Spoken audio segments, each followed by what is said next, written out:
Please admire my 1951 Ford Crestliner Custom Deluxe.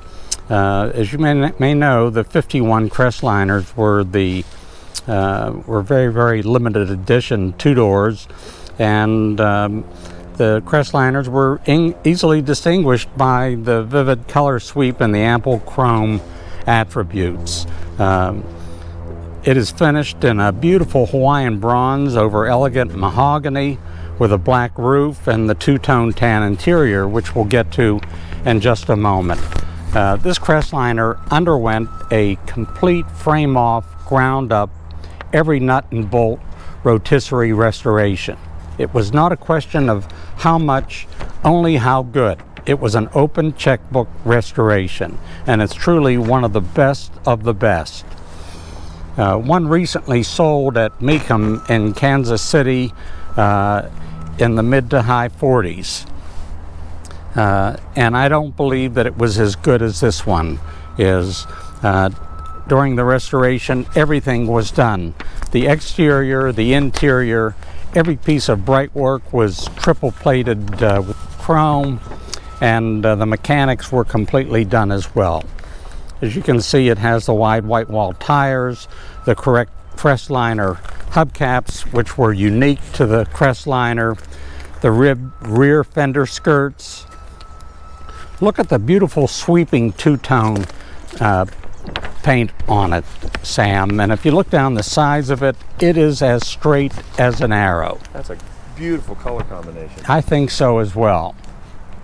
I'm not a brown car guy, but this is really no. It's really nice. You know, it reminds me of the old Duesenberg sweep side styling, and the wide white walls are radials. The undercarriage of this car, as you'll see from the still photos, looks better than the exterior. The interior on it is just absolutely breathtaking, and it is correct down to the stitching on the leather.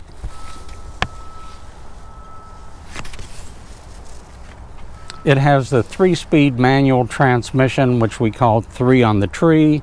It has the turn signals, the Deluxe push-button radio, the Magic Air heating and defrosting system. It has the electric clock, which is non-functional. Dual side view mirrors. It also has the spotlight on it. Sam, remember we used to use those when we were... Well, you talked about that before. Isn't that for spotting ladies on the sidewalk? That's what we use them for. It also has the manual choke, which made it an absolute pleasure to start on a colder day. Please admire the headliner and the rear seat and the carpeting, which are all correct. And during the restoration, every piece of bright work, both interior and exterior, were triple plated. We also have the owner's manual, and as you may notice, it has front and rear opening vent windows, Sam, both in the front and in the back, which was kind of the factory air for Ford back in 1951. Very nice.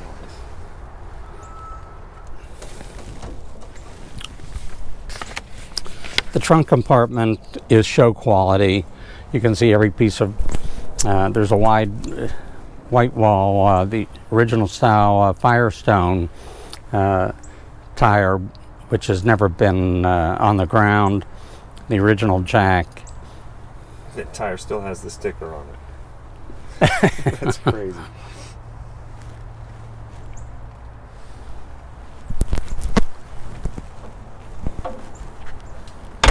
Sam, please admire how beautiful the Ford medallion is on it. The detail is just absolutely incredible. The engine compartment is absolutely show quality and correct down to the original Ford stamped hoses, and the clamps are correct. It does have the optional oil filter, which you can see there, and it runs like a well-oiled clock. It has plenty of get up and go, and back in the day, the Ford Flatheads were just bulletproof. They were like the old Harley Davidson motorcycle engines. They just couldn't make them any better. It has the original 6-volt electrical system, the dual horns. As you can see, during the restoration, all new braided wiring was installed, which is correct, which shows you the detail that they went through to have it correct.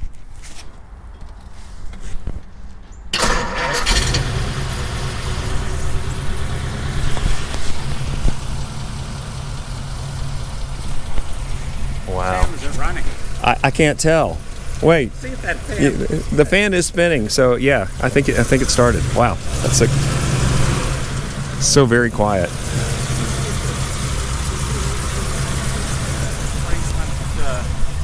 This is a 200. The Flathead V8 provides a 239 cubic inch displacement with 100 horsepower, and again, it has the original 6-volt electrical system.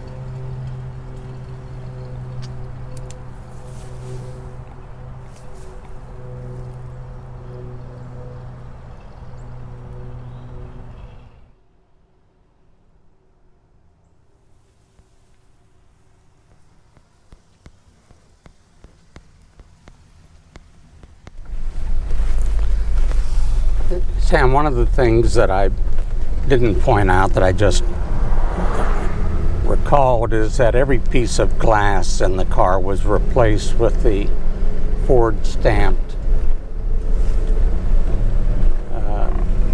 glass. This was back when technology couldn't bend glass very well. Is that why it's Yes, a split windshield. That's correct.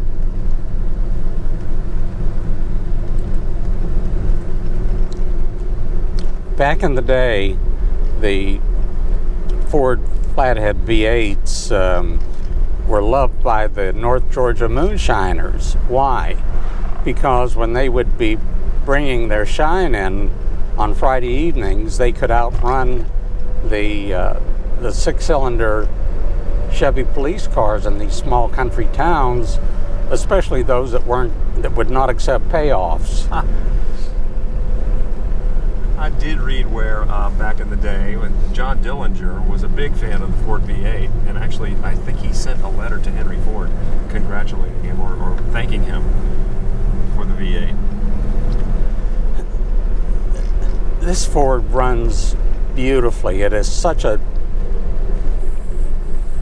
pleasure to drive,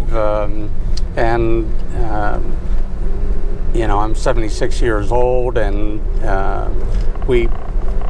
we grew up learning to drive on these 3-speed on the tree, but the steering is nice and tight. There's no play. The braking system is outstanding. There's no pulling when the brakes are applied. The clutches and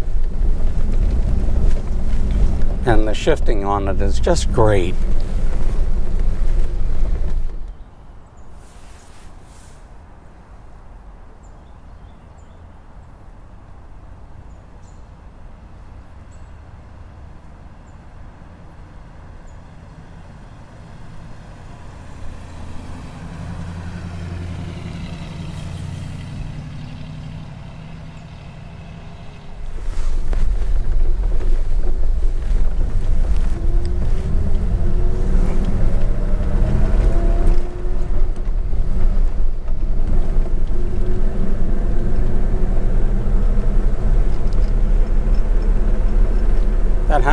horsepower flathead's got plenty of get up and go.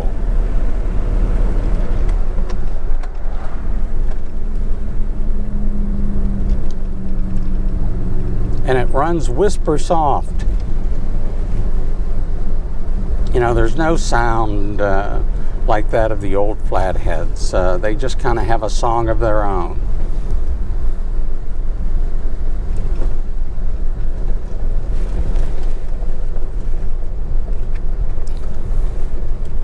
And we're taking a nice steep grade here and in high gear effortlessly. I mean, this will not even make it begin to breathe hard. And it will cruise effortlessly at highway speeds all day long.